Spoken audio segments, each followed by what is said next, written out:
Hello, welcome to Jason Hill Millennial. My name is Jason, speaking to you here in my basement in the great state of Kansas.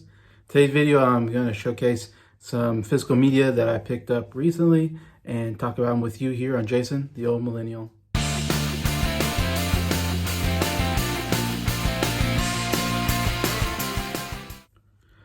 Hi everybody, hope everybody's doing well here on a Sunday afternoon. It got cold again here in Kansas, so we had some rainstorms and it went from 70 some degrees to now being in the 40s. So it's back to jacket weather and coat weather, unfortunately, for this week, I think. So you never know in Kansas. One day you're wearing shorts, next day you're wearing a coat. But yeah, I'm doing well. Here, got my day off here on Sunday, which is always nice, just to hang out, just to chill out, catch up on movies and stuff. But I want to do video because I just got some new stuff through Amazon that came yesterday and today, and want to showcase what I recently got. First, I want to show a book I just got today. Actually, came in the mail. It is a pretty good side book here. The Academy Awards, the complete history of Oscar, or it says, and the Oscar goes to. Yeah, it's pretty glittery. I wasn't expecting that. Yeah, it's not like the perfect book about the Oscars. I was kind of looking for a book. I just want a book to read to kind of just go through the history of how the Oscars started and kind of go through most of the history of the Oscars and I'm interested more in not just who won each year, but just I'm interested also like in what movies were kind of the big movies of the year and that were in contention, and what movies got snubbed maybe, or what actors maybe got snubbed that year, and what were the surprises of that year, and kind of talk about the movies themselves more. I'm more interested in like hearing commentary on what movies were big at that time period. This is just kind of a book that just kind of, it only goes down to like 2001, so I mean, it doesn't even cover that far. It seems like I still got 20 years of history that this doesn't cover. So I don't know. It's not quite the perfect book I was looking for. It kind of goes through each year and just kind of, it does give you some facts about, what happened at the ceremony, and I'm interested in kind of what happens at the ceremony too. But here, I'll just take a random page here.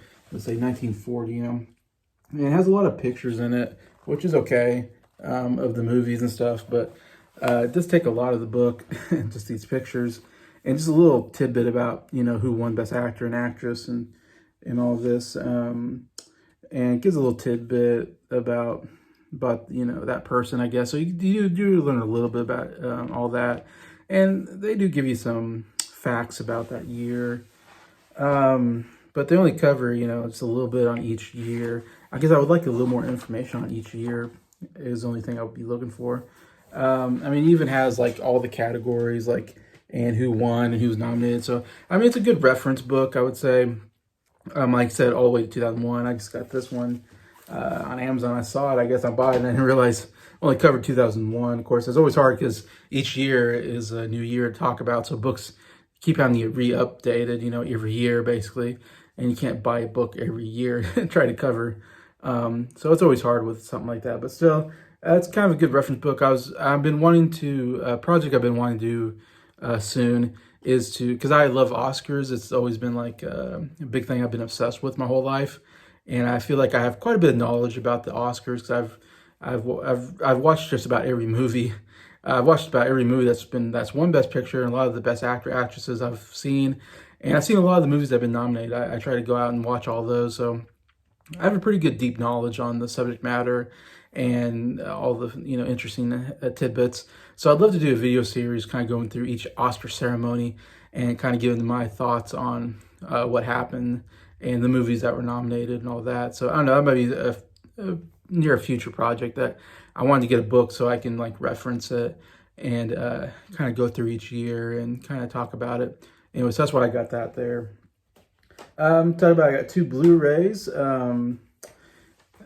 These are the last two Bond movies that Roger Moore did. We got Octopussy here, one of the weirdest titles for sure. Always weird saying Octopussy. This is the second to last, I believe the second to last Roger Moore movie. His sixth movie. He did 7 movies. He has a record for most Bond movies. And then he did A View to a Kill, which was the seventh and last one that he did. They're really kind of considered, I'd say, probably my least favorite of the Roger Moore era, and I'm a big fan of Roger Moore era James Bond. And I've got most of his movies except for, I think, Live and Let Die and For Your Eyes Only. I still need to get to complete my Roger Moore collection of James Bond movies. But I still have a lot of nostalgia for this period of time, growing up watching James Bond, and I still like going back to these movies. So I wanted to get the Blu-rays because I want to do, a big, some kind of Bond list in the future. And I want to have these, I want to watch these kind of, to remind myself of each movie. Plus, the Blu-rays on James Bond are so good. They're the best Blu-rays. I mean, as far as special features and stuff. And the audio commentaries are so great. I absolutely love the audio commentaries that they do on these. And it's funner for me to listen to the audio commentaries than even watch the movie itself. So I get these just to do the audio commentaries, to be honest.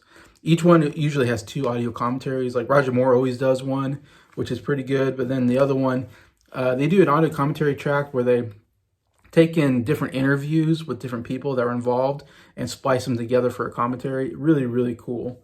I love it because you get so many different aspects of people that were working on the movie, and you learn so much about the movie that way. It also has a lot of making of documentaries and stuff on these things. So definitely want to check these out and start watching these special feature stuff.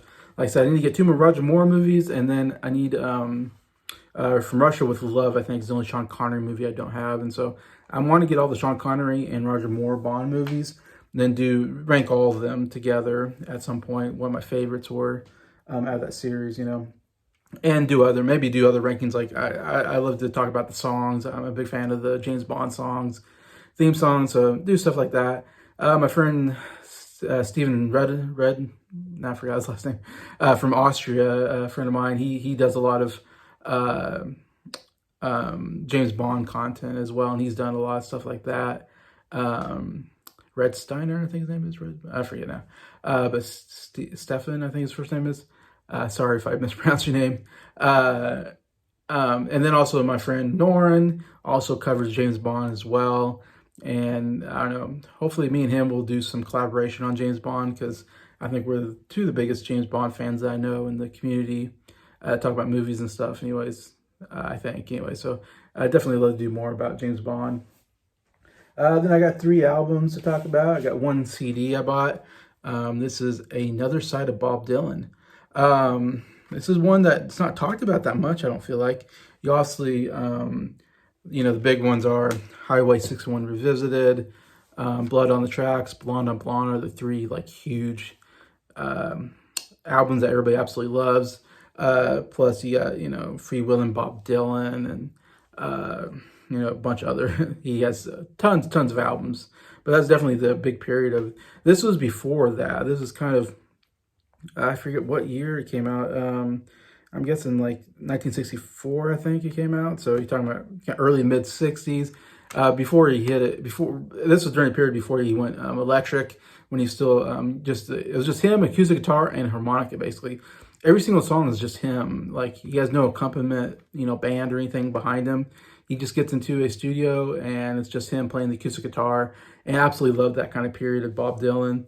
Actually, before even though I do like those other albums, I really enjoyed this album because of the simplicity of it in some senses. And so it's an interesting period. This is Bob Dylan was known for his protest type music or whatever, and this album was kind of album where he's trying to go outside of the protest kind of songs, I think, and do more pop songs. And anyway, so he's kind of changing a little bit his sound. But this is an absolutely excellent album. It's one I'll be talking about actually soon on my top 100 favorite albums. It's my favorite Bob Dylan album, which is a surprise to a lot of people. Obviously, everybody usually says Highway 61 Revisited, maybe another great album, but this is kind of underrated to me. I don't know. I absolutely love this album. You start with All I Really Want to Do is a pretty good song. Charms of Freedom, great song that the Byrds also do on their album. All I Really Want to Do is also covered by the Byrds and some other bands.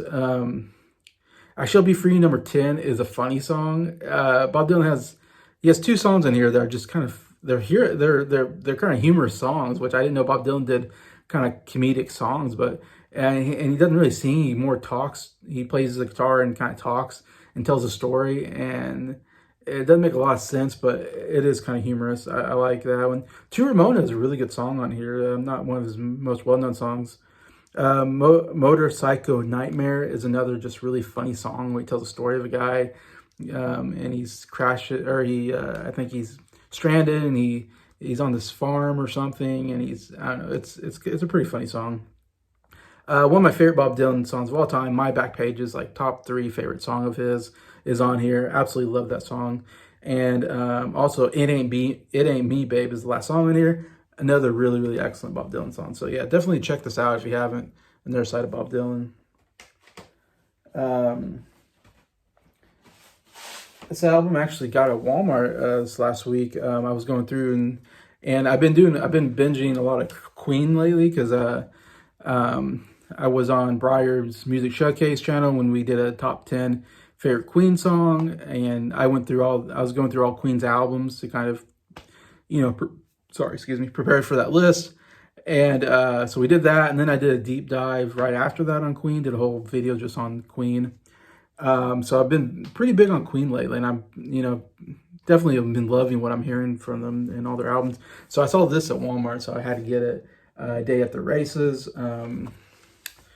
This is like their 5th album, right after A Night at the Opera, which was their really huge one. This isn't considered as good as A Night at the Opera, but I actually like this better than Night at the Opera. And this was my 2nd favorite album, actually, in total for Queen. So this is a big one for me at this time anyways. Yeah, and so I was so happy to see this at Walmart because I really wanted to get a Queen album because I don't have one yet. And so there's definitely several Queen albums I want to get, and this is one of them, of course. And there's you got the gatefold thing with the band there. Interesting. I think on the packaging it said this was a lavender disc or something like that. I would say it's orange. As you can see, like I would categorize it as kind of an orange vinyl, which is cool. I don't have an orange vinyl. So I have about every color there is now. I feel like I have every single color in vinyl right now, but very cool. Of course, you saw that, the band there.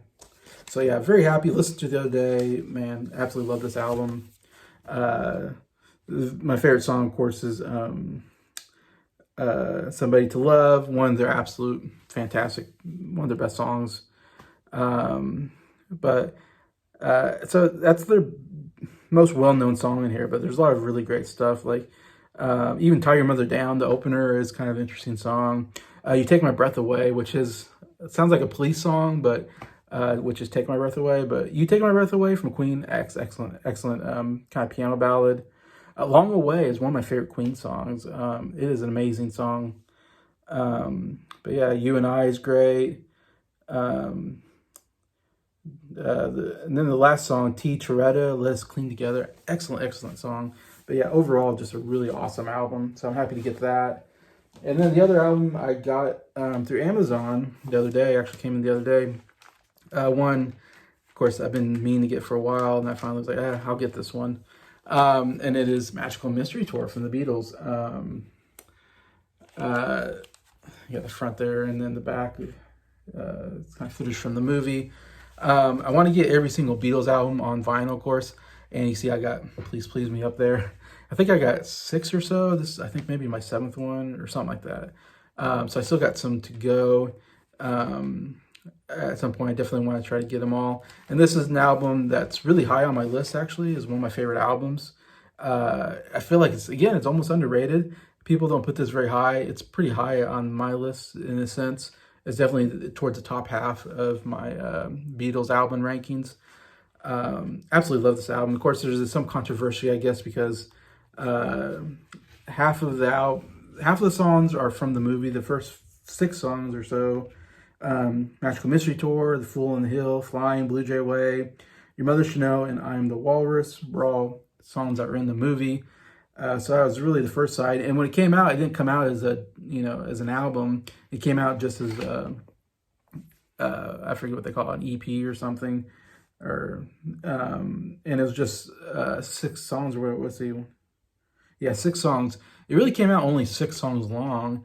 And then, and I believe in 1987, I don't know if that's when they made the change, and they decided to add a second side, make a LP, whatever, record out of this soundtrack album, I guess you can call it.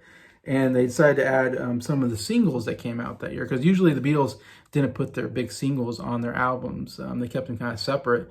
But this was one of those cases where they decided to make an LP out of this soundtrack. They decided to add, let's see, 5 songs, 5 singles that came out at the same period of time that weren't on any albums. And to me, that's what makes this so great. I mean, obviously, Magical Mystery Tour, Fool on the Hill, and I'm the Walrus. Those three on the first side, really, really good. I'd argue the second side's even stronger though, because it's some of their great singles. I mean, Hello Goodbye was the #1 single. Strawberry Fields Forever, I mean, one of the all-time greats. And I think that might have been #1. It was a double A side with Penny Lane, which is on here, and that was the #1 single. Those two together. And then Baby You're a Rich Man is a really, really great song. Kind of the most, probably not a song that's as well known, but a really awesome song. And then you end with All You Need Is Love, which is one of their iconic songs at the time, and I think it was a #1 single as well. So you got a bunch of #1 singles on the second side. First side, you got some absolute bangers. The only bad ones are Flying and Blue Jay Way. I'd say the only 2 songs I don't like on the album, but everything else is just absolutely killer. Absolutely love this album, and these songs are some of the best. So some don't think this is an album, or some don't consider this an actual Beatles album when they do album rankings. They don't put this in the list, I've heard, because it didn't really get put together until later. In other words, this wasn't the Beatles. The Beatles didn't really put this album together like it is. So it was somebody else putting it together for them, I think. So a lot of people don't consider that a real Beatles album. I do, just because as long as I can remember, Magical Mystery Tour was an album that you can buy in CD. And then, of course, now you buy vinyl. And so, to me, it was always an album and that you can listen to. And I think officially it's considered part of their, 13 albums, whatever, that they created together. So I still count it when I do my albums list. And it's definitely coming up on my top 100 favorite albums list. It's pretty high on my list. So I will talk about it more on another day. But yeah, really glad to get this one. I haven't listened to it yet. I need to listen to it hopefully today, but you got the insides there, you got some of the song lyrics there. The coolest thing about this is it comes with a book, kind of about the movie, basically. That's the back, this is the front, which has some of the actors there. And this is kind of cool. I didn't know this came with it, so I don't know if that always was, is this a new thing? But it has a lot of pictures of the movie. I thought it was cool. I love that picture of them with the walrus get up. Really cool. A